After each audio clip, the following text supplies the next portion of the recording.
আজকের আঞ্চলিক সংবাদগুলিতে আপনাদের সবাইকে স্বাগতম। আজ হলো 20 মে মঙ্গলবার। আজকের সকালের গুরুত্বপূর্ণ খবরগুলি হলো, এবার সারা দেশ জুড়ে গুগল ক্রোম নিয়ে সতর্কবার্তা জারি কেন্দ্র সরকারের। বিস্তারিত থাকবে প্রতিবেদনে। সাংগঠনিক ব্যর্থতায় পঞ্চায়েত ভোটে পশ্চিম কাটিগড়ায় খাদের মুখে বিজেপি। 2 মাসের জন্য বন্ধ হচ্ছে গেমন সেতু। মেরামতির কাজ চলাকালীন বিকল্প ব্যবস্থার ঘোষণা মন্ত্রীর। এশিয়া কাপে খেলবে না ভারত। অপারেশন সিঁদুরের পর পাকিস্তানকে একগড়ে করতে উদ্যোগী বিসিসিআই। দেশের ভাবাবেগের কথা মাথায় রেখেই এমন সিদ্ধান্ত। গুগল পে, ফোনপে ইউজারদের জন্য ইউপিআইয়ের নতুন নির্দেশিকা। বিস্তারিত থাকবে প্রতিবেদনে। অপারেশন সিঁদুর নিয়ে পাকিস্তানপন্থী মন্তব্য। আসামে গ্রেফতার আরও 3 জন। মোট গ্রেফতারের সংখ্যা বেড়ে দাঁড়ালো 71। এক ঐতিহাসিক রায়। উচ্চ আদালতের সব বিচারপতি পাবেন সম্পূর্ণ পেনশন এবং অবসরকালীন সুবিধা। মন্তব্য দেশের সর্বোচ্চ সুপ্রিম কোর্টের। কে করবে বাবার মৃতদেহের সৎকার? দেহ 2 টুকরো করার নিদান ছেলের। আতকে উঠল নেট দুনিয়া। এবং থাকবে বরাক উপত্যকার 3 জেলার আজকের আবহাওয়ার খবর। এবারে শুনুন বিস্তারিত। এবার সারা দেশ জুড়ে গুগল ক্রোম নিয়ে সতর্কবার্তা জারি করল কেন্দ্র সরকার। উইন্ডোজ, লিনাক্স কিংবা ম্যাকে গুগল ক্রোম ব্যবহার করলে সতর্ক হন। ব্রাউজার হিসাবে আজও সারা বিশ্বে শীর্ষস্থানীয় গুগল ক্রোম। কিন্তু সেই ব্রাউজার সম্পর্কেই এমন নির্দেশিকা জারি করেছে কেন্দ্রীয় সংস্থা সিইআরটি ইন তথা Indian computer emergency response team নামের কেন্দ্রীয় সংস্থা। ডেস্কটপে গুগল ক্রোম ব্যবহারকারীদের সতর্ক করে জানিয়েছে, এই ব্রাউজারে একাধিক দুর্বলতা দেখা গিয়েছে, যার সাহায্যে হ্যাকাররা ইচ্ছেমতো কোড চালাতে পারে। তারা জানাচ্ছে, রিমোট হামলাকারীরা এই দুর্বলতা কাজে লাগিয়ে সিস্টেম দখল করে নিতে পারে। এর ফলে স্পর্শকাতর তথ্য হ্যাকারদের কাছে চলে যেতে পারে। আপনার ডিভাইসে স্পাইওয়্যার ইনস্টলও হয়ে যেতে পারে। এর মধ্যে একটি এমন বিপদ রয়েছে যা সবচেয়ে বেশি ভাবাচ্ছে, কেননা সত্যিকারের বিশ্বেও হামলা চালাতে সেটা ব্যবহার করা হয়। তাই আপাতকালীন পরিস্থিতিতে সকলকে সাবধান থাকতে বলা হয়েছে। বর্ধিত কাটিগড়া বিধানসভা কেন্দ্রে সাংগঠনিক ভিত মজবুত করতে বিজেপি কাটিগড়াকে 4টি মণ্ডলে ভাগ করেছে। এর 4 মণ্ডল হচ্ছে বদরপুর 5 গ্রাম, কাটিগড়া, কালাইন ও পশ্চিম কাটিগড়া মণ্ডল। এই 4 মণ্ডলের মধ্যে পশ্চিম কাটিগড়া মণ্ডল হচ্ছে বিজেপির দুর্ভেদ্য গড়। এক নাগারে 4 বার পশ্চিম কাটিগড়া জেলা পরিষদে বিজেপি জয়ী হয়েছে। এবার এই জেলা পরিষদ আসনের নাম পাল্টে হয়েছে মহাদেবপুর গুমরা জেলা পরিষদ আসন। এবারের নির্বাচনে মহাদেবপুর গুমরা জেলা পরিষদ আসনে পরাজিত হয়েছেন পুরখাওয়া বিজেপি নেতা তথা প্রাক্তন জেলা পরিষদ সদস্য সুব্রত চক্রবর্তীর স্ত্রী বিজেপি প্রার্থী লাভলি চক্রবর্তী। এছাড়া 6 জন আঞ্চলিক পঞ্চায়েত সদস্যদের মধ্যে পশ্চিম কাটিগড়ায় বিজেপির 3 জন আঞ্চলিক পঞ্চায়েত সদস্য জয়ী হয়েছেন। জেলা পরিষদে পরাজয় এবং এপি পদে 3 জন জয়ী হওয়াকে মেনে নিতে পারছে না পশ্চিম কাটিগড়ার বিজেপি কর্মী সমর্থকরা।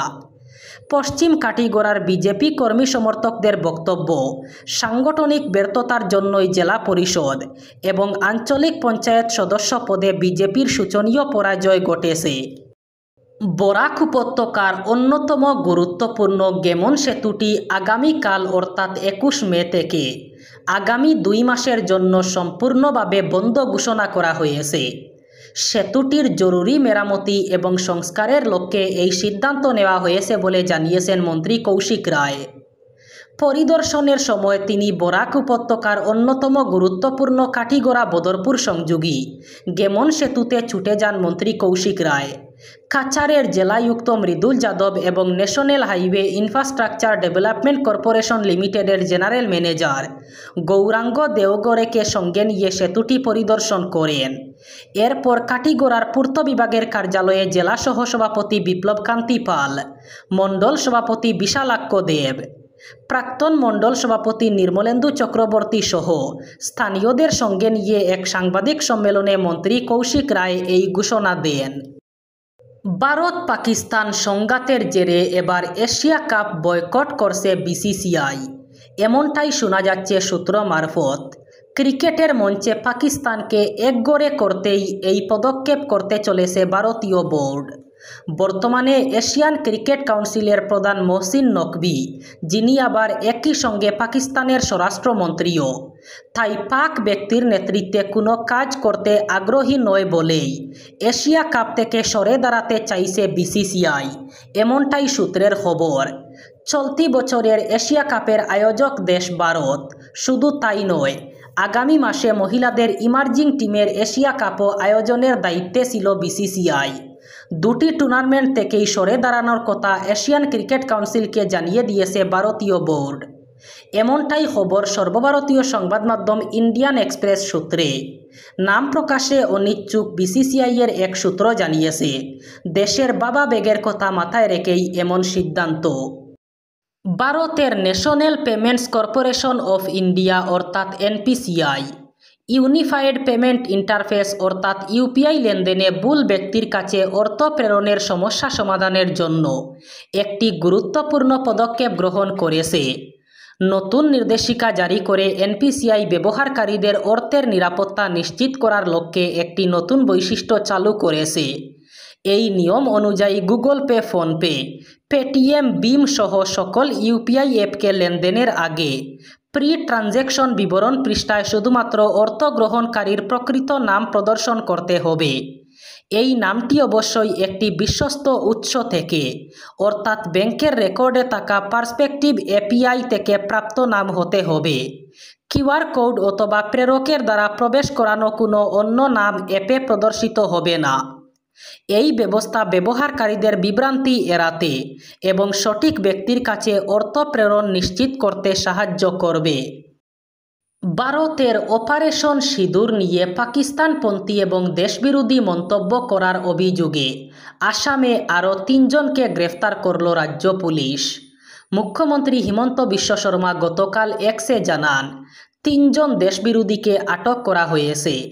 গ্রেফতার হওয়া ব্যক্তিদের নাম রূপসান আলী, রশিদ মণ্ডল ওরফে আব্দুর রশিদ এবং রাজু শেখ।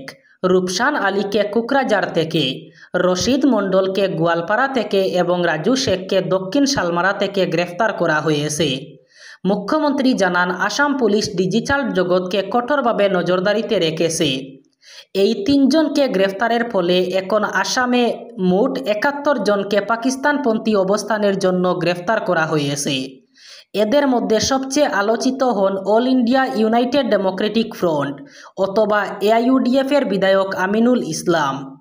দিং বিধানসভা কেন্দ্রের এই এআইইউডিএফ বিধায়ককে গত 1 মে গ্রেফতার করা হয় রাষ্ট্রদ্রোহের অভিযোগে। একটি ঐতিহাসিক রায়ে সুপ্রিম কোর্ট জানিয়েছে যে উচ্চ আদালতের সকল বিচারপতি, অপার বিচারপতি সহ সম্পূর্ণ পেনশন এবং অন্যান্য অবসরকালীন সুবিধা পাওয়ার অধিকার রাখেন। সর্বোচ্চ আদালত জানিয়েছে, উচ্চ আদালতের প্রাক্তন প্রধান বিচারপতিদের প্রতি বছর 15 লক্ষ টাকা পেনশন হিসাবে প্রদান করা হবে।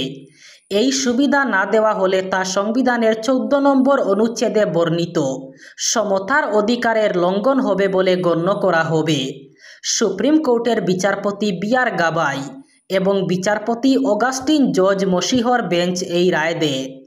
আদালত স্পষ্ট করেছে যে বিচারপতিদের নিয়োগ যে কোনো সময়ে হয়ে থাকুক এবং তারা অপার অথবা অস্থায়ী বিচারপতি হিসাবেই অবসর গ্রহণ করে থাকুন অথবা পরে স্থায়ী নিয়োগ পেয়ে থাকুন, সকলেই পেনশন পাবেন। পিতৃহারা হয়েছেন 2 ভাই। মাটিতে শুয়ানো বাবার মৃতদেহ, তার মধ্যেই মৃতদেহের সৎকারের দাবি নিয়ে বচসায় জড়ালেন 2 ভাই। শেষকৃত্যের অধিকার নিয়ে বচসা গড়ালো মারামারিতে। বাবার সৎকার করবেন কে? সমস্যা মেটাতে অদ্ভুত দাবি করলেন মৃতের এক ছেলে। বাবার দেহ আধা আধি কেটে ফেলতে চাইলেন তিনি। চাঞ্চল্যকর ঘটনাটি ঘটেছে মধ্যপ্রদেশের টিকমগড় জেলায়। সেই ঘটনার একটি ভিডিও সম্প্রতি প্রকাশ্যে এসেছে। ভাইরাল হয়েছে ভিডিওটি। ভাইরাল ভিডিওয় দেখা গিয়েছে মৃতদেহ বাড়ির সামনে শুয়ানো রয়েছে। দুই ভাই বাবার শেষকৃত্য নিয়ে ঝগড়া করছেন। তাদের মধ্যে একজন দাবি করছেন যে মৃতদেহটি দুই ভাগ করে কেটে ফেলা হোক, প্রত্যেকে আলাদা আলাদাভাবে যাতে শেষকৃত্য করতে পারেন সেই কারণে এই নিদান। এবার বরাক উপত্যকার 3 জেলার আজকের আবহাওয়ার খবর। আজ অর্থাৎ 20 মে মঙ্গলবার বরাক উপত্যকার 3 জেলায় ভারী বৃষ্টিপাতের সম্ভাবনা। আজ শিলচর কাছাড়ে সর্বোচ্চ তাপমাত্রা থাকবে 28 ডিগ্রি সেলসিয়াস এবং সর্বনিম্ন তাপমাত্রা থাকবে 24 ডিগ্রি সেলসিয়াস। শ্রীভূমি করিমগঞ্জে আজ সর্বোচ্চ তাপমাত্রা থাকবে 28 ডিগ্রি সেলসিয়াস এবং সর্বনিম্ন তাপমাত্রা থাকবে 24 ডিগ্রি সেলসিয়াস। হাইলাকান্দি জেলায়ও আজ সর্বোচ্চ তাপমাত্রা থাকবে 28 ডিগ্রি সেলসিয়াস এবং সর্বনিম্ন তাপমাত্রা থাকবে 24 ডিগ্রি সেলসিয়াস। এই ছিল আজকের সকালের গুরুত্বপূর্ণ খবরগুলি। ভিডিওটি অবশ্যই লাইক করবেন এবং চ্যানেলটি সাবস্ক্রাইব করবেন।